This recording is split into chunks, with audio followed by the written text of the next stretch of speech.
Hey everybody, author Barbara Hinsky here for Barb's Buzz. Sunday afternoon, we're here in the dining room because I just haven't done anything from the dining room before, so I thought it'd be fun. Hope everybody's well and kind of settling in to the new normal. I certainly have been. It's been a very busy book week. As you may know, we're getting ready to launch Final Circuit. I'm going to talk about that, not Final Circuit, Deadly Parcel. Will come out May 19th. It'll be out to beta readers next week, and I'm going to talk a little bit about that book later on. In other book news, Final Circuit and Deadly Parcel, and I'm misspeaking, Final Circuit and Guiding Emily are in final formatting and will be out. We've got a publication date for Guiding Emily of June 12th, which is my birthday, and there'll be more on that because I'm going to need your help on that. Final Circuit, look for in August, I believe.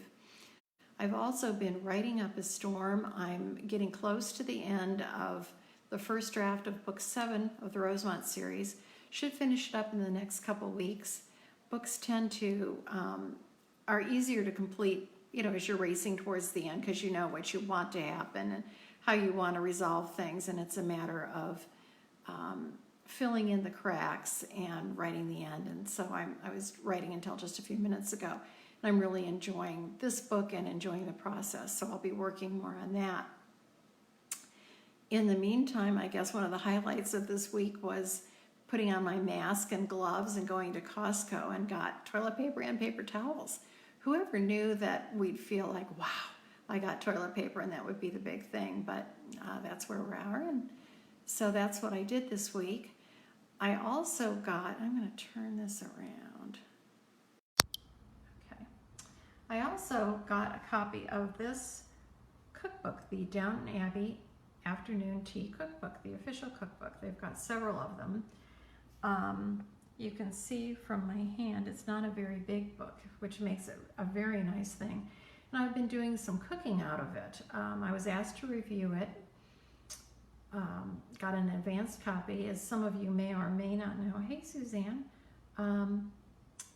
I was the Downton Abbey reviewer for a large, sort of like Entertainment Tonight of the UK. I was the Downton Abbey reviewer back in the day, and I also run the very popular Downton Abbey fans Facebook page. So that's why I got a copy of this.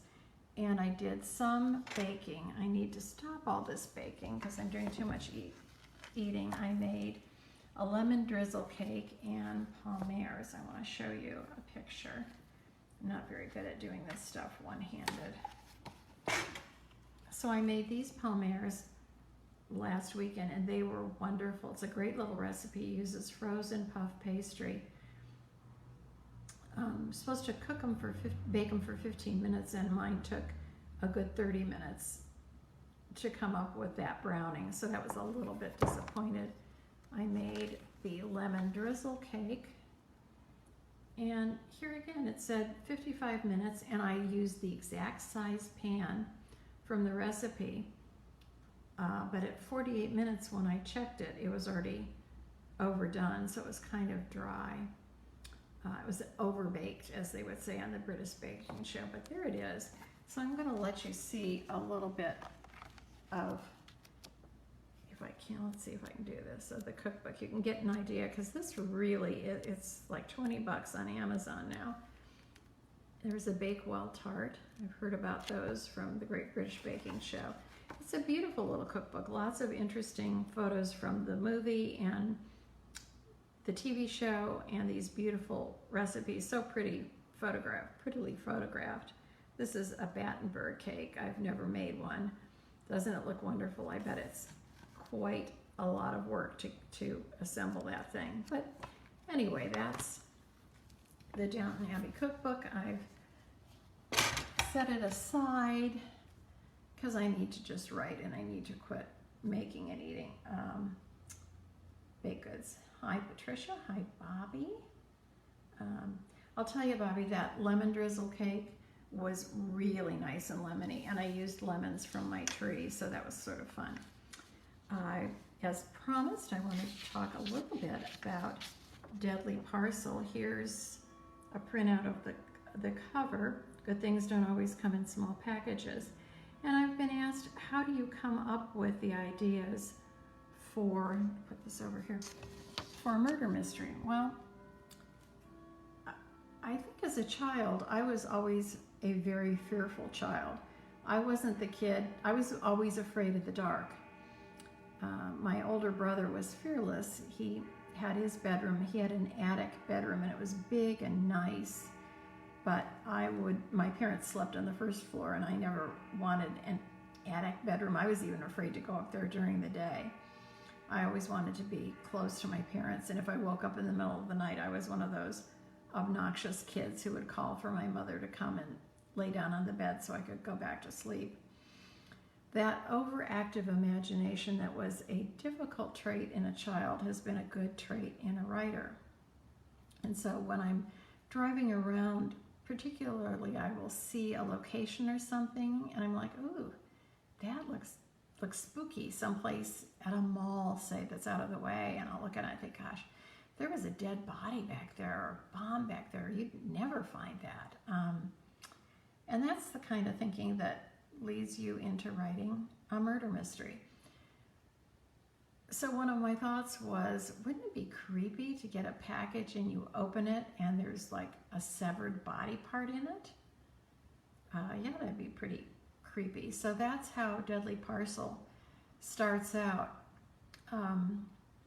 My Rosemont series has mystery crime elements in it, but it's primarily women's fiction. And Deadly Parcel and Final Circuit have more emphasis on the mystery crime while still having strong and interesting, I think, female protagonists. So there's a lot of crossover to women's fiction in them. Hey, Jenny. Hey, Lisa. So that's kind of where I'm going with Deadly Parcel. It'll be the first to be out. I like the protagonist much better in Final Circuit, and that one's coming out in August.